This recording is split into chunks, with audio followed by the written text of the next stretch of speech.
Ryan Condal, the showrunner and co-creator of House of the Dragon, wants to set the record straight about a certain Easter egg that popped up in Episode 3.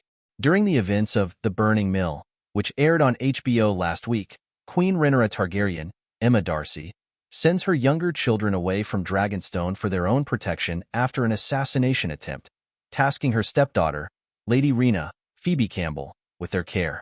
As a thank you, the Queen gives the dragonless Targaryen 4 dragon eggs with the promise she can claim the first drake to hatch as her own.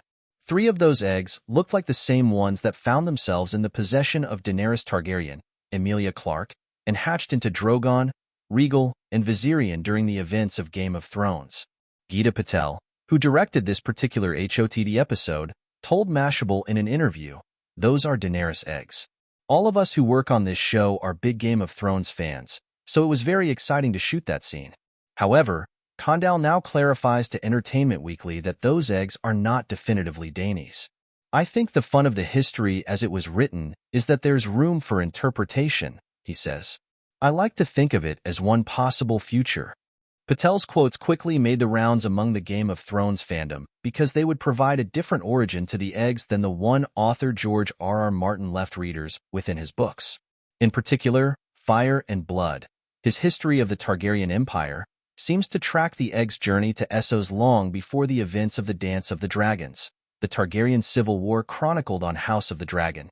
From there, they were ferried to Braavos and then disappeared from the historical ledger. Martin, however, intentionally wrote Fire and Blood with one narrator pulling information from multiple, often conflicting sources. It's the ambiguity of what actually happened that's open to interpretation, as Condal alludes to, and plays into the fun of House of the Dragon. Condal also spoke with EW about the events of Episode 4, The Red Dragon and the Gold, and in particular what happened during the Battle of Rook's Rest. "This is the first nuclear conflict," he said. "At the end of this, the world has effectively seen mushroom clouds on the horizon, and they know that we've now moved into a different era of the war. The whole strategy of the war changes after this because everything is so different. This is the thing that Viserys was terrified of.